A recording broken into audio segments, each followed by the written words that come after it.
పశ్చిమాసియాలో జరుగుతున్న పరిణామాలు ప్రపంచ దేశాలను తీవ్ర ఆందోళనకు గురి చేస్తున్నాయి. అక్కడ నెలకొన్న ఉద్రిక్తత పరిస్థితుల కారణంగా అంతర్జాతీయంగా పెద్ద ఎత్తున ఇంధన సంక్షోభం తలెత్తే ప్రమాదం స్పష్టంగా కనిపిస్తోంది. ఎప్పుడేం జరుగుతుందో తెలియని అయోమయం నెలకొనడంతో ముడి చమురు ధరలు ఆకాశాన్ని తాకుతాయేమో అన్న భయం అన్ని దేశాల్లోనూ మొదలైంది. సరిగ్గా ఇలాంటి విపత్కర పరిస్థితుల్లో అమెరికా అధ్యక్షుడు డొనాల్డ్ ట్రంప్ కొన్ని కీలక వ్యాఖ్యలు చేశారు. ప్రపంచ దేశాలకు కొంత ఊరటనిచ్చేలా ఆయన సానుకూల విషయాలను వెల్లడించారు. గత కొంతకాలంగా ఇరాన్ తో జరుగుతున్న యుద్ధం ముగిసిన వెంటనే అంతర్జాతీయ మార్కెట్లో చమురు ధరలు భారీగా తగ్గుతాయని ట్రంప్ స్పష్టం చేశారు. అయితే ఆదివారం ఆయన ఒక మీడియా ఛానల్ కు ఇచ్చిన ఇంటర్వ్యూలో మాట్లాడిన మాటలను కొందరు కావాలని వక్రీకరించారని ఆయన తీవ్ర స్థాయిలో మండిపడ్డారు. వచ్చే నవంబర్ నెల నాటికి చమురు ధరలు అమాంతం పెరిగిపోతాయని తాను చెప్పినట్లుగా పనిగట్టుకొని కొందరు తప్పుడు వార్తలను ప్రచారం చేస్తున్నారని ఆయన ఆగ్రహం వ్యక్తం చేశారు. తాను ఎప్పుడు ఇంధన ధరలు పెరుగుతాయని చెప్పలేదని, యుద్ధం ముగిశాక ఖచ్చితంగా ధరలు అదుపులోకి వస్తాయని ఆయన ధీమా వ్యక్తం చేశారు. ఈ మేరకు వస్తున్న పుకార్లను ఎవరు నమ్మొద్దని ఆయన సూచించారు.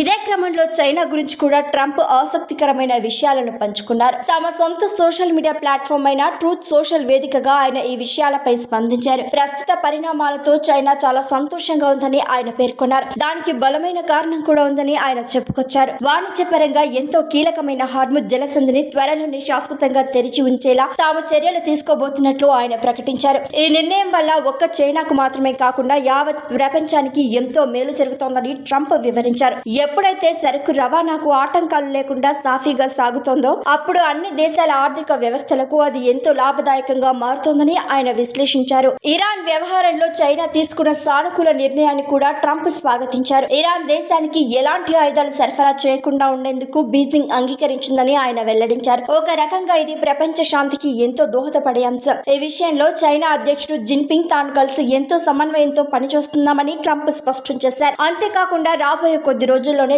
జిన్పింగ్ తో తాను ప్రత్యేకంగా సమావేశం కాబోతున్నట్లు కూడా ఆయన ప్రకటించారు. మొత్తం మీద చూస్తే పశ్చిమాసియా సంక్షోభానికి త్వరలోనే ఒక పరిష్కారం లభించే సూచనలు కనిపిస్తున్నాయి. అగ్రరాజ్యాలు శాంతి దిశగా అడుగులు వేస్తే రాబోయే రోజుల్లో ఇంధన ధరల ముప్పు నుంచి ప్రపంచ దేశాలన్నీ బయటపడే అవకాశం ఉంది.